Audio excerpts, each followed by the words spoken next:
Hey everybody, Mike Perlman here for Techno Buffalo with a review of the Canon PowerShot SX260 HS. Is this power pack jack of all trades the model for you? Find out in my full review.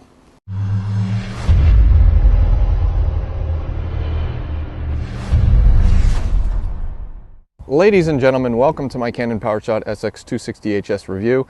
This camera is going to be very popular on the shelves at Best Buy, at your local electronics store, and I'll tell you why throughout this review. The SX260 HS replaces last year's SX230 HS, a camera that brought GPS and a few other advanced features to the table. For 2012, Canon has added quite a few new features to its compact mega zoom camera. First, we'll discuss design.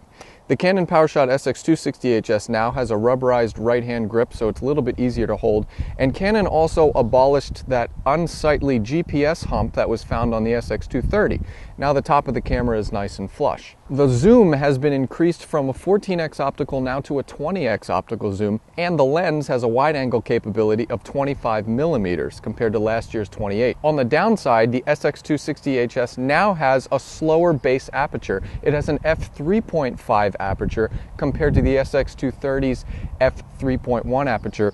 That's about a stop difference, and I believe it made an impact in low light shooting. Although the camera's battery performance was not one of the best I've seen, I found that this battery pack offered a little bit more juice than the SX230's. One of the best things about the SX260 HS is that the flash does not pop up automatically when you power the camera on. It only pops up when you select flash in the menu system. Now with this extra space on top, I think Canon should have taken the mode dial and migrated it up here, because it's very easy to inadvertently select modes while you're trying to fiddle with the shutter button or zoom toggle. And lastly, Canon carried over the same 460K 3-inch display as found on the SX230 HS. And since this camera is $50 more, I think we needed at least bare bones minimum a 921,000 pixel display. Canon really packed a lot of new and intriguing features into this model. First off, we'll start with the Smart Auto mode, which has been increased from 32 predefined scenes to 58 predefined scenes. What I found was a better auto mode that proved itself as one of the best auto modes in the point-and-shoot market. This camera still has those fun, lovable digital filter effects like toy camera, miniature, and color accent. There are a gaggle of scene modes on the SX260 HS, and we could still make color filter adjustments. Now for manual controls, this camera is pretty power-packed. It has a 15-second shutter, it has an ISO that goes up to 3200, and it has plenty of white balance options. On the downside, I found the aperture range to be very short. f3.5 to f8.0 is really nothing to write home about. I also wasn't crazy about the manual focus. With this LCD screen resolution, it is very difficult to really fine-tune the focus. And overall, I found this camera to be a little bit slower than its competition. Slow to autofocus, slow to make some menu adjustments. Lastly, the GPS feature works very well on this camera. It takes a little while to get an initial signal, maybe 5 to 10 minutes. But once you do, the Canon map utility with Google Maps is a fantastic program. Just be sure if you do GPS logging to turn it off before you go to bed, because you'll wake up with a dead Canon in the morning. Now let's talk about some of the more unconventional features Canon injected into the SX260 HS. First off, there's a new Face ID system. This camera can actually record up to 12 predefined faces. All you have to do is take a picture of the subject, fill in a little information about them as far as their name and their birthday, and every time that same subject appears in frame, their name will appear and the camera will adjust the exposure and the focus to their beautiful visage. Gimmicky, yes, but I did find that it worked. Then there's a new live mode. In live mode, the camera gives you sliders. You can go dark to light, neutral to vivid, cool to warm. This is very similar to Nikon's slider system that they've debuted a couple years ago on their Coolpix point-and-shoot lineup. And then there was a discrete mode. In discrete mode, which is signified by an icon of what I assume to be a librarian executing the shh gesture, all camera sounds and operation volumes are completely silenced. I renamed discrete mode to paparazzi mode, and then I renamed that to stalker mode. So overall, the Canon PowerShot SX260 HS is one of the most power-packed as far as features go from a compact mega zoom camera. And now it's image quality time. What's under the hood of the Canon PowerShot SX260HS? We have a 1/2.3-inch HS-CMOS sensor, the same sensor found on last year's SX230HS. But the one difference is that we now have a new Digic 5 processor. It's faster. What does that mean?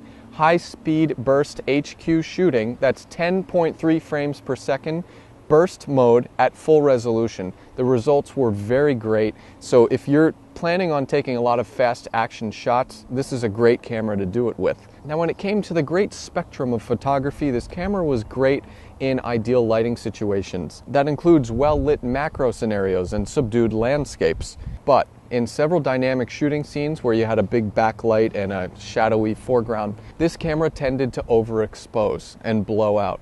So a lot of the times I had to rely on the exposure compensation.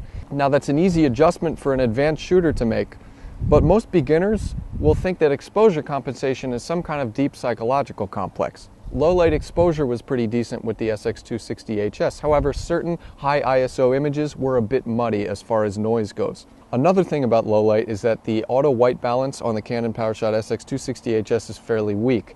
Everything exposed yellow, so I had to rely on a manual white balance in many low light scenarios. The SX260HS shoots 1080p, 24 frames per second videos. HD videos, the quality is very good.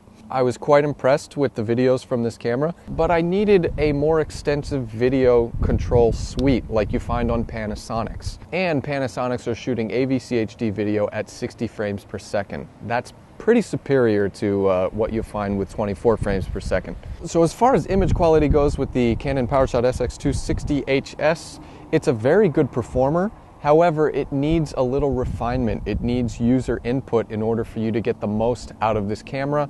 And that's not going to be a good thing for most beginners. Now it's time for the Buffalo call with the Canon PowerShot SX260HS. My advice is to go for a Canon PowerShot SX230HS because the price will likely drop now. Or wait for my review of the Panasonic Lumix DMC ZS20 coming up soon. But for now, this has been the Canon PowerShot SX260HS review. For all image samples and videos, be sure to go to technobuffalo.com. I'm Mike Perlman. I'll see you guys later.